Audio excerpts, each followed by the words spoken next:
When the gates of HMP Fosse Way opened in May 2023, the message from the Ministry of Justice and Serco, the private firm entrusted with its operation, was one of optimism.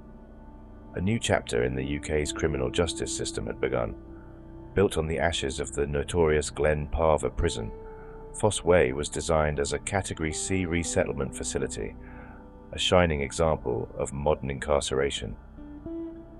But behind the gloss of fresh paint, polished facilities, and digital tablets in every cell lurks a darker, more disturbing reality.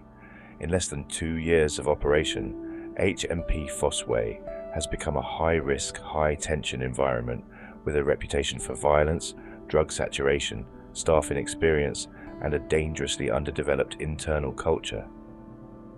This is not just another failing prison. This is a perfect storm of modern design colliding with chaotic execution.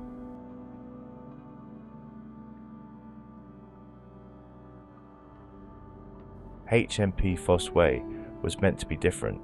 With a £286 million investment, the prison was built with the latest in correctional design: in-cell showers, digital tablets, recreational zones, and sprawling outdoor spaces.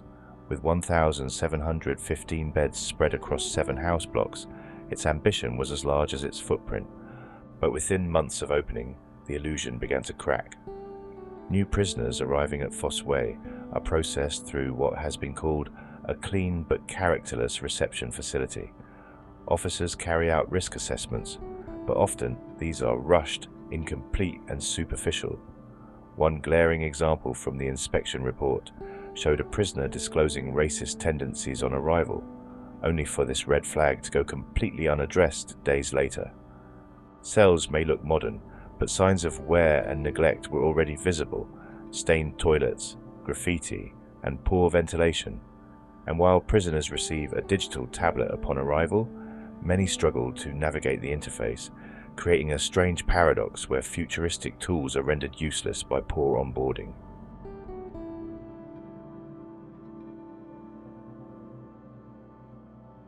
Fosse Way's most damning failure is its inability to protect prisoners from violence and its disturbing willingness to deploy excessive force. Since opening, the prison has seen high and rising levels of assault, culminating in a fatal incident in August 2024, where 3 inmates were charged with manslaughter. In just 12 months, the prison recorded 677 use of force incidents, 47 deployments of Parva spray, 6 uses of batons, 18 instances of unfurnished segregation cells used. Staff regularly escalate incidents instead of de-escalating them. In one case, several officers drew Parva sprays on a single inmate without cause. In another, the incapacitant was brandished from the outset, not as a last resort, but as the opening move. Body-worn video footage was captured in just 64% of incidents, leaving serious accountability gaps. Segregation was deployed over 900 times in a year, most of them pre-adjudication, a rate considered excessive and potentially unlawful. Even after inmates calmed down, many remained locked in bare, isolated cells, raising questions about the prison's commitment to rehabilitation over punishment.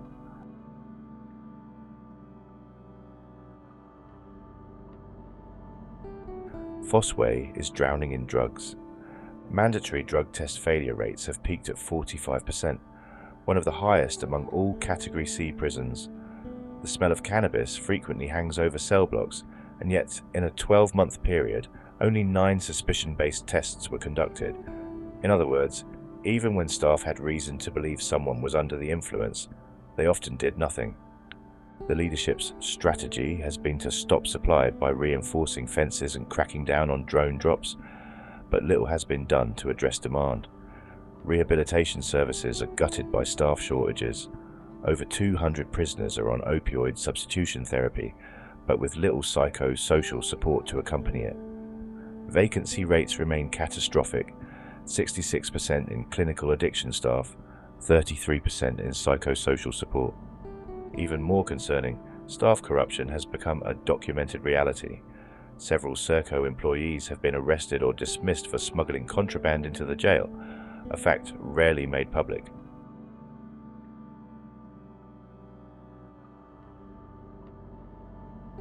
9 deaths have occurred since opening. 2 were self-inflicted. 1 was the result of an inmate assault, and yet prison leadership failed to implement key learnings between deaths. The Prisons and Probation Ombudsman found multiple breaches of safety protocol, including staff falsely signing off on roll checks that never happened, in one case, during an active suicide watch.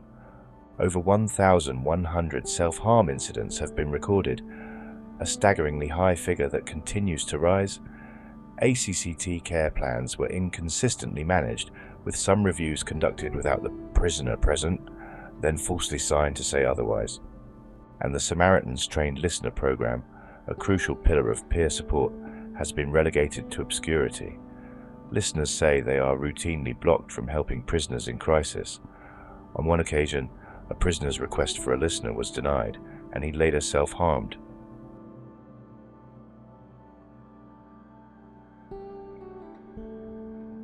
Fosse Way is staffed by a skeleton crew of rookies.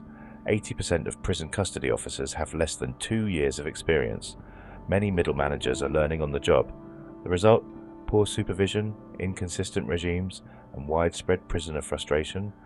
Prisoners often complain that officers can't answer basic questions, frequently make errors, or seem uninterested in helping resolve issues. Rules are flouted without challenge. Vaping is rampant, gambling goes unchecked, and meal distribution often devolves into chaos.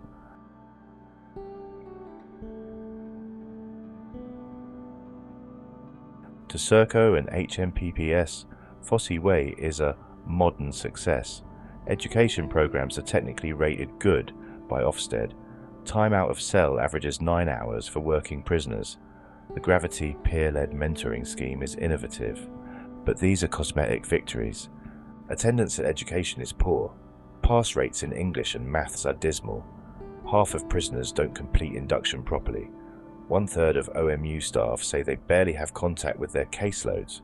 Foreign nationals still lack translated materials. Vulnerable groups feel underserved.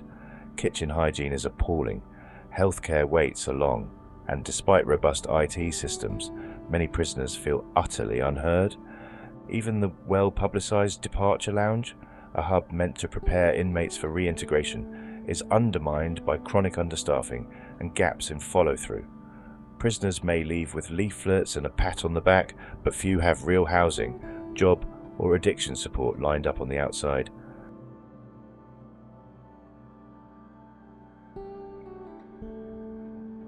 Fosse Way is not the future, it is the present, and the present is broken. This prison represents everything wrong with the UK's over-reliance on private incarceration, flashy facades, hollow policies, and cost-cutting masquerading as innovation. The prison is simultaneously over-policed and under-led. It is digital but directionless, clean but corrupt, high-tech but high-risk. And while Serco and the ministry may continue to applaud its rollout, those inside know the truth. Fosse Way is a factory of frustration, churning out damaged men who are more likely to relapse, reoffend, or die than rebuild. Questions for the public. Should Serco and other private companies be allowed to run high-risk prisons with minimal oversight? What does it say about justice reform when a new prison becomes a hotbed for violence and death within 24 months? How many more preventable deaths and abuses will it take before accountability is enforced? Fosse Way was meant to signal a new era. Instead, it has become a warning.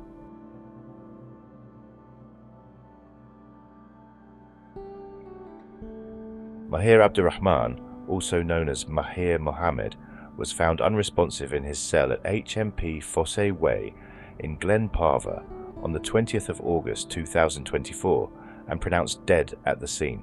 Ashiri Smith, 19, was jailed for a minimum term of 17 years and 6 months at Leicester Crown Court after being found guilty of Abdurrahman's murder. Thierry Robinson, 21, was found not guilty of murder, but guilty of manslaughter and was sentenced to 11 years in prison. A third defendant, Shan Karim, 38, was cleared of all charges. De INSP, Mark Parrish, for East Midlands Special Operations Unit, sagde, at de skader, som Abdurrahman havde lidt, viste en alvorlig, vedvarende angreb havde fundet sted. A post-mortem examination found Abdulrahman had suffered injuries, including swelling to his right cheek and on the left side of his neck, as well as deep bruising to his brain and facial tissue. Michael Burrows, KC, prosecuting, previously said Mr. Karim kept watch outside the cell while Robinson and Smith were inside attacking Abdul Rahman, stamping on and kicking his head and neck, causing a fatal bleed on the brain. During the trial, Mr. Burrows said Robinson and Smith accepted they entered Abdul Rahman's cell, but claimed they only wanted to speak to him about an incident the day before, in which he had thrown water from a kettle on them. The court was previously told Mr. Karim said in a phone conversation with his mother that Robinson and Smith had gone in on Abdurrahman and that he could have done something to stop them, but did not. He told her Abdurrahman's 35-week prison sentence for a sexual offence had led to other inmates terrorising him for days. The court heard. Mr. Burrows said Abdurrahman had asked a prison officer the day before he died if he could move cells because he did not feel safe. In the half an hour after the attack, Mr. Burrows said all three defendants returned at different points to look into Abdurrahman's cell, and on 2 occasions, other inmates threw water at him to see if it would jolt him back to life. Wyn Jones, Serco prison director, said, "Any death in prison is a tragedy, but the murder of Mr. Abdurrahman was a heinous act. My thoughts remain with his family and those affected by his untimely death."